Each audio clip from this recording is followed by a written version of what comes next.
Hi YouTube family members, అందరూ ఎలా ఉన్నారు?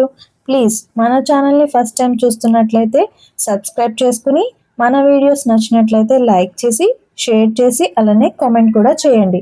ఈరోజు అయితే నేను అరటికాయ ఫ్రై చేస్తున్నానండి. ఇది సైడ్ డిష్గా చాలా బాగుంటుంది. మీరు కూడా ఒకసారి ట్రై చేయండి. దీనికి కావాల్సినవి అరటికాయలు 2, పచ్చిమిర్చి 3, కరివేపాకు కొద్దిగా, గరం మసాలా హాఫ్ స్పూన్, జీలకర్ర పొడి హాఫ్ స్పూన్, ధనియాల పొడి హాఫ్ స్పూన్, పసుపు కొద్దిగా, కారం మీ రుచికి సరిపడనంత, సాల్ట్ మీ టేస్ట్కి తగినంత తీసుకొని పక్కన ఉంచుకోవాలి. ఇప్పుడు స్టవ్ ఆన్ చేసుకుని ఒక ప్యాన్ పెట్టుకుని 5 టేబుల్ స్పూన్స్ ఆయిల్ అనేది వేసుకోవాలి. ఈ ఆయిల్ హీట్ అయిన తర్వాత కట్ చేసి ఉంచుకున్న పచ్చిమిర్చి అలానే కరివేపాకు వేసుకొని మూత పెట్టుకోవాలి.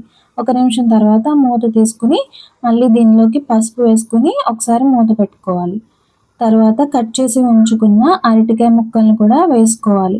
అరటికాయ ముక్కలు అనేది ఈ షేప్లో కట్ చేసుకుంటే చూడడానికి చాలా బాగుంటుందండి. అందుకని నేను ఈ షేప్లో కట్ చేసుకున్నాను. ఇలా కట్ చేసుకోవడం వల్ల మనకి ఇవి త్వరగా కూడా ఫ్రై అవుతాయి. కొంచెం ఈ అరటికాయ ముక్కల్ని వేసిన ఆయిల్లో అంతా కలిసేలా ఒకసారి కలుపుకొని మళ్ళీ దీని మీద మూత అనేది పెట్టుకుని కుక్ చేసుకోవాలండి. 2 నిమిషాల తర్వాత మూత తీసుకుని మళ్ళీ ఒకసారి అంతా కలిసేలా కలుపుకోవాలి. ఇలా కలుపుకోవడం వల్ల అరటికాయ అనేది ఈక్వల్గా కుక్ అవుతుందండి. మనం ఒక 10 మినిట్స్ పాటు దీన్ని ఇలా కలుపుకుంటూ మాత్రమే ఫ్రై చేసుకోవాలి.